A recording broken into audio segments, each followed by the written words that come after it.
The Canadian women getting set for the team event. Canada, the two-time defending champions, looking for a third gold medal in a row at these Commonwealth Games. And Alfie, the crowd just loves women's gymnastics. Even more exciting this time in Victoria because the level of expertise amongst the women dramatically on the rise in the Commonwealth countries. Well, Scott, the reason for that is coaching. Before the '92 Olympic Games in Barcelona, gymnastics in the Soviet Union was their passion. Well, many of these coaches have since left their homeland to share their expertise around the world, and countries that have benefited from their expertise have been the countries within the Commonwealth.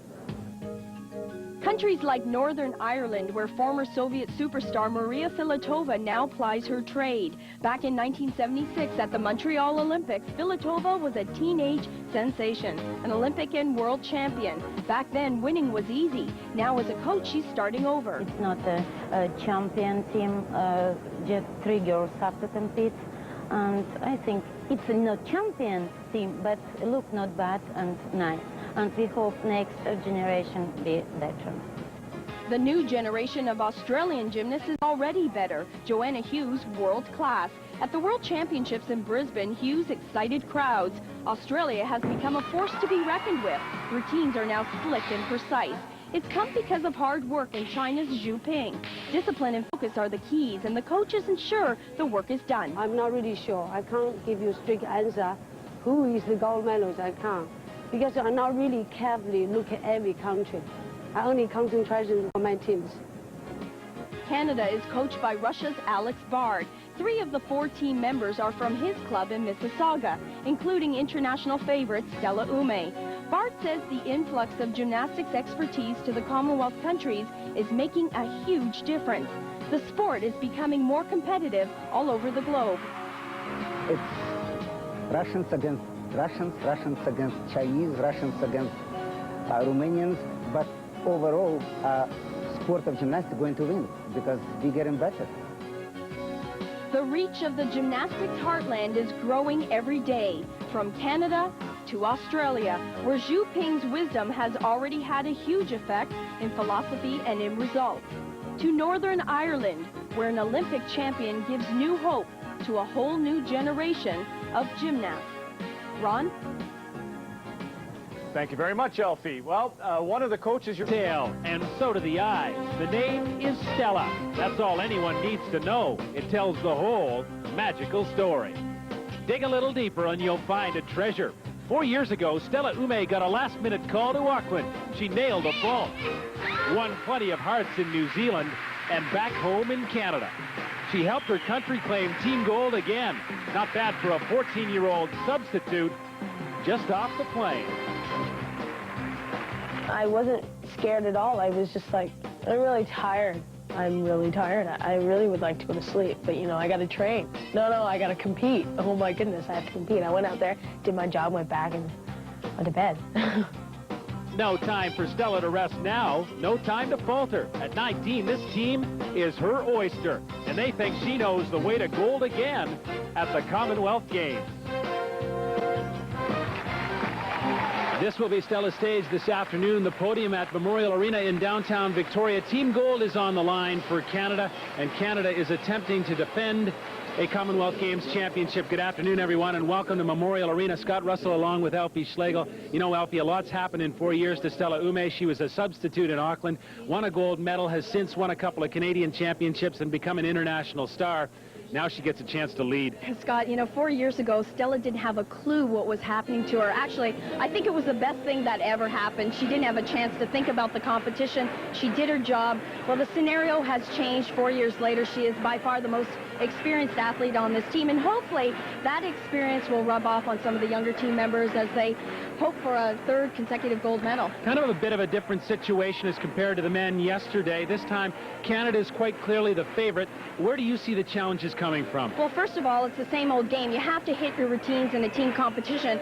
I'll be surprised if Canada doesn't walk away with this team title.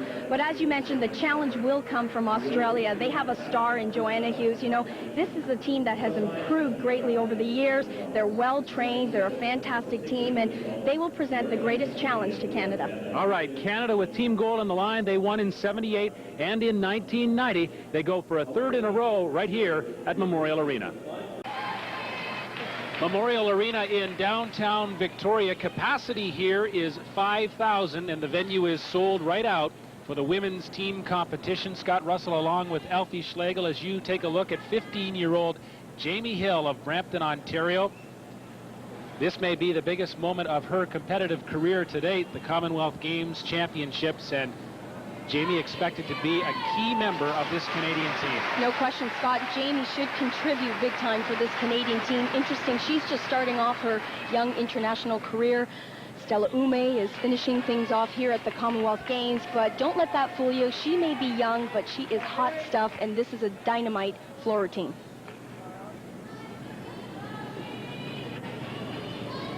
.33rd all around at the Brisbane World Championships. This is a very active routine.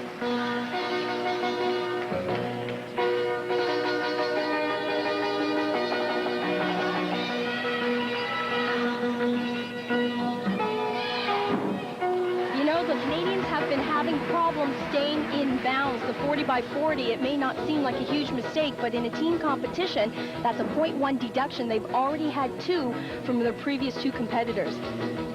Those 2 competitors, Stacey Galloway and Lisa Symes, both have stepped out of bounds, so to speak, a 10th of a deduction for each one of those mistakes.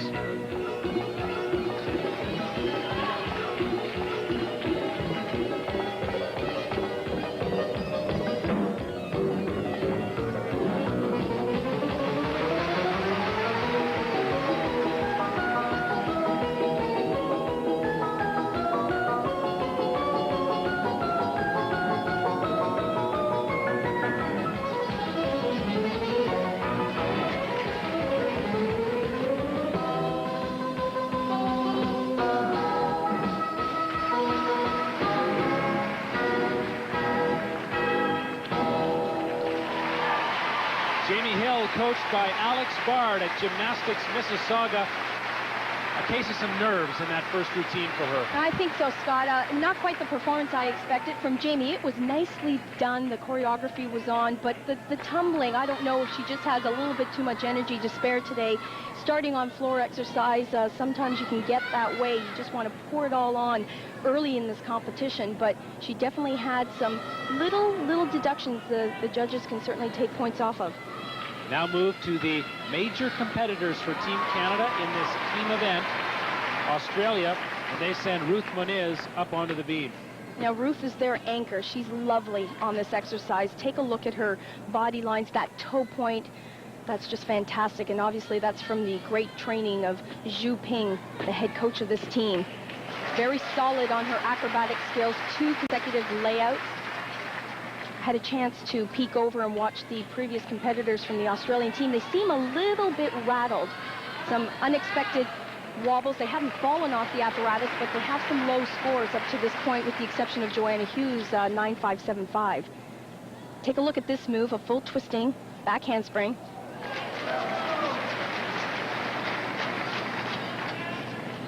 So far, Ruth is anchoring this team well. Ruth Moniz, 16 years old, from New South Wales. The Australians, a burgeoning power in gymnastics. Joanna Hughes, their big star, as you mentioned, already scored very well on the beam. This team made a huge statement back in 1991 at the World Championships in Indianapolis, placing 6th in the world.